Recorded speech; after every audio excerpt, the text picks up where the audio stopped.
Hey friends, it's Jasmine, and I hope that you all are doing well.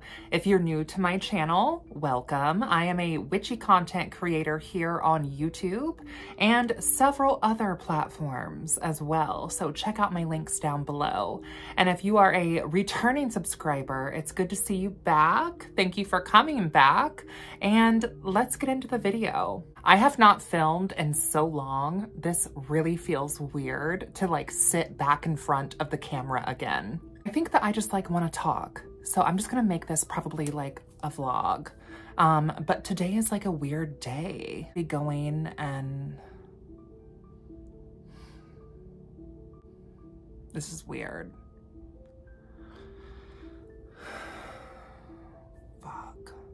Probably gonna put like multiple days worth of videos in this video, but I'm starting the vlog today. So like, let's catch up. So I got some more work done on my Banshee Queen, which all of my tattoos here on my arm, these are like 10 plus years old. So I'm having my tattoo artist like touch up some of the work that I've had done. Now, the tattoo artist who is doing this has been my artist for the past 3-4 years, but she did not do all of this original work. So she's putting like her own flair on all of this, which I love. She did my chest piece and she also did my leg, if you've seen that. I'll probably put like some clips in here of me getting tattooed on my arm. They're going to tell me their entire life story. I want to know everything because I want to know when these people come up in their life in our session, who they are. And then I'm really excited because tomorrow my Coven mate and I are going to be going to a winter solstice pagan sort of thing at a UU church in our area.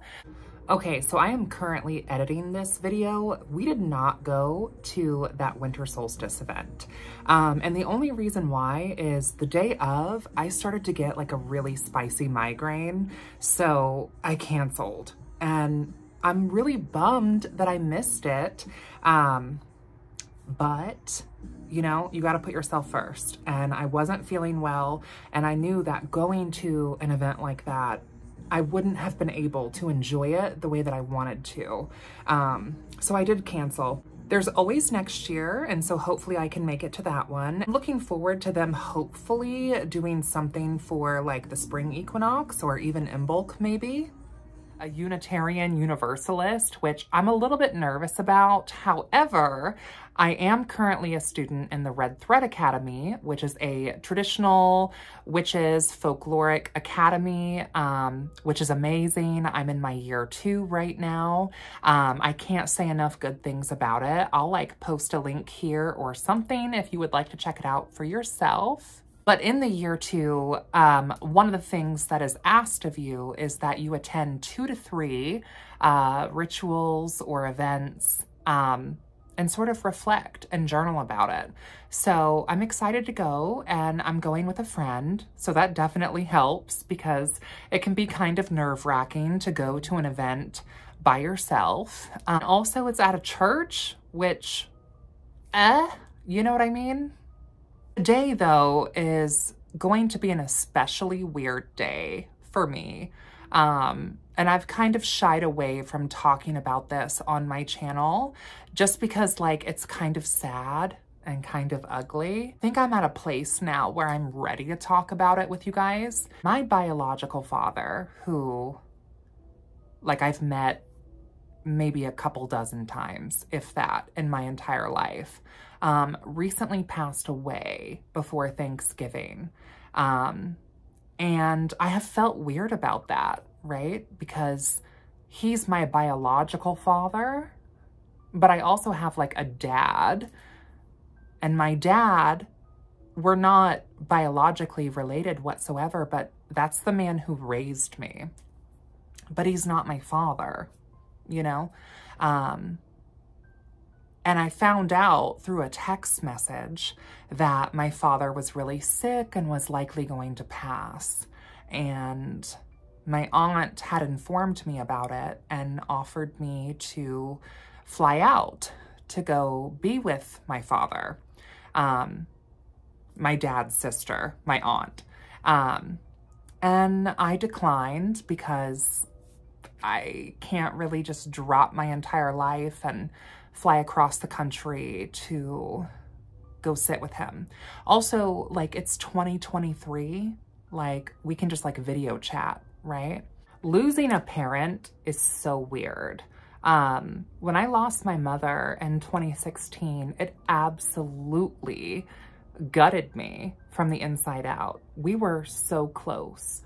Losing my father is different, because I don't really know the man, right? So how do I mourn someone I don't even know? Like, I don't even know his favorite color or like his favorite food.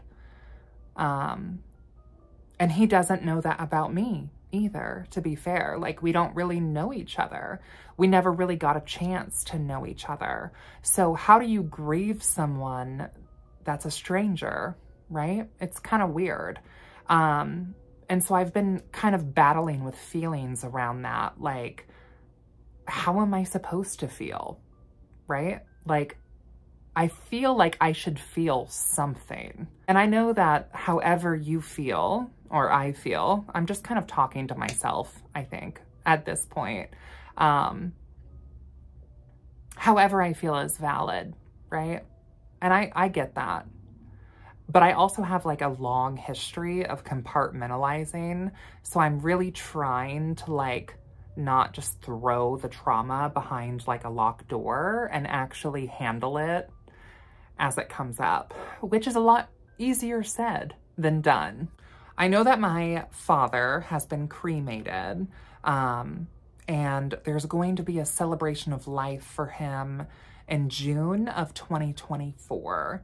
And I guess his family, our family, is going to bury his cremations. And there's going to be some kind of something.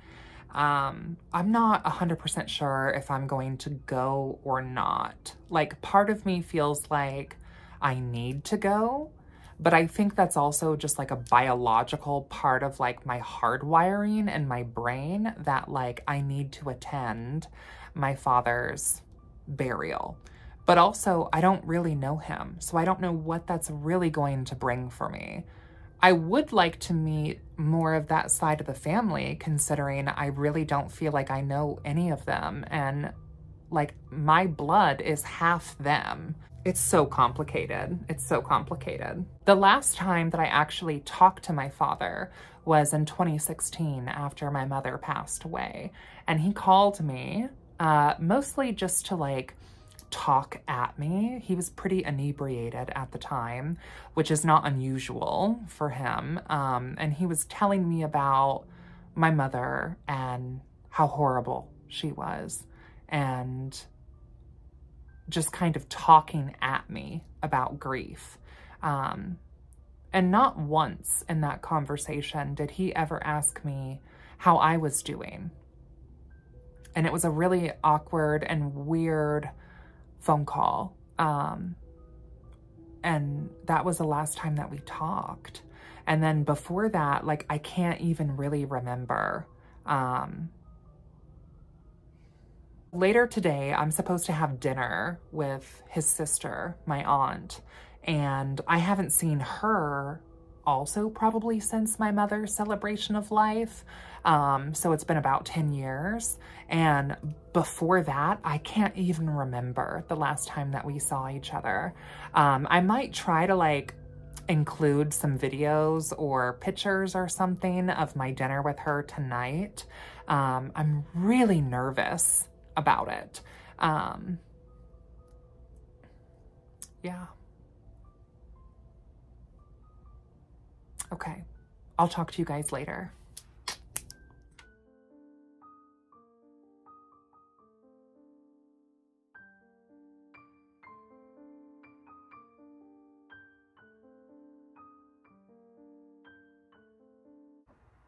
So I am in the middle right now of curling my hair. Because tonight we are going to the big Santorini Mediterranean buffet thing, event, whatever. If you don't know, there used to be this old Greek restaurant called Santorini's that was downtown, and it was really popular for like several generations. But they've closed. I think like the new generation just like doesn't want to take it over, which I don't blame them, considering restaurant work is really hard work. But thankfully, like Mr. Santorini is still doing like holiday events and things. So they've rented out like this big venue downtown, and every year they have this big like Christmas Mediterranean buffet. So my partner and I, and also my friend and her partner, are going to be meeting us down there. So this will be our third year doing this. So I'm excited to like show my friends the really good Santorini Mediterranean like Christmas buffet. And yeah, so I'm curling my hair right now, getting ready for that. I will probably film some content while I'm there. The meeting with my aunt, I mean, it went as good as it could go. She smelled exactly as I remembered her. I remember being a kid and like, she was always this like beacon of warmth, you know, whenever I was around my biological side of the family on my father's side, which was few and far in between. But I have like memories of like coloring those like Lisa Frank furry posters with her like on the floor. And she always smelled like patchouli and lavender and clove.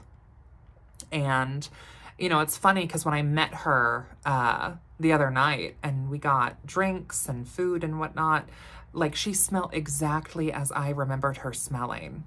But she was smaller, and like she's always been kind of like a curvier girl and a taller girl, but now I'm like a grown woman and not a child. And like I was actually like looking down, like instead of like looking up. But I'm also 6 foot, which she's pretty close to that. She's pretty tall herself. But yeah, I think honestly it went pretty well. Like we were both able to share things that was really beneficial for each of us to hear. And we plan to meet up again in January. So, I mean, I guess one day at a time, right?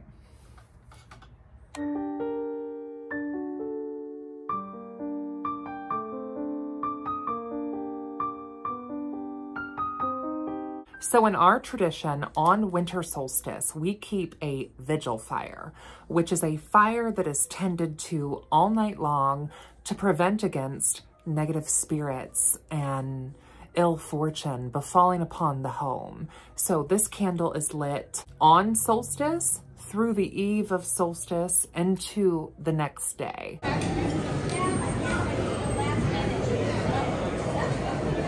So I'm doing a little holiday baking, and we call these birds' nests. So they're just crescent rolls that are stuffed with cream cheese and then pie filling. And you can use any kind of pie filling you want. You could just do cream cheese. You could just do pie filling. You know, do it however you like. But I made these blackberry bird nests, and I'm going to treat myself and have one now.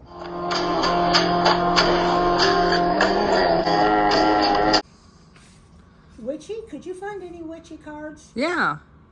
Online, huh? Uh-huh. For solstice and... Yep. Yeah.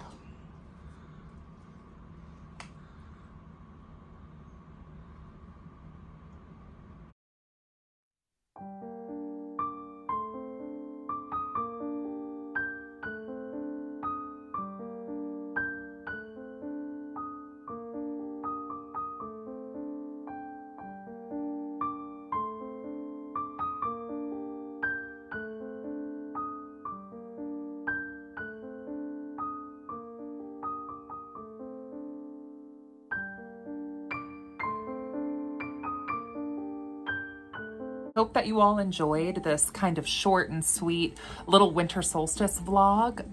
By the time that you see this on YouTube, It'll probably be, I would think, January or February, because I do release everything first to my Patreon for early release. And if you are interested in watching early release videos or taking any of my classes and workshops, you can get all of that material on my Patreon. So little shameless plug there. And while we are shamelessly plugging, you should also check out my book, Ambrosia's Book of Witchflight, available on Amazon. If you're interested in sort of astral travel or astral projection from a traditional witch's viewpoint, from a witchflight viewpoint, definitely check that out. And I also have a submission link down below. I'm currently working on extending the Liber Spiritus from the Witchflight book, and I'm taking submissions from witches who have had experiences in the other world or with any of the 86 spirits listed in the codex from the Witchflight book. So if you would like an opportunity to have your submission added, feel free to submit it in that link down below. I think it's called Fly Babes. I hope that you all are well, and I hope that this winter solstice season has brought you peace and warmth and hopefully some joy. I know it's a really hard time for a lot of people, myself included, because we have that big seasonal affective disorder. But I'm hanging in there, and I hope that you are too. Until next time, blessed be, and I will see you in hell.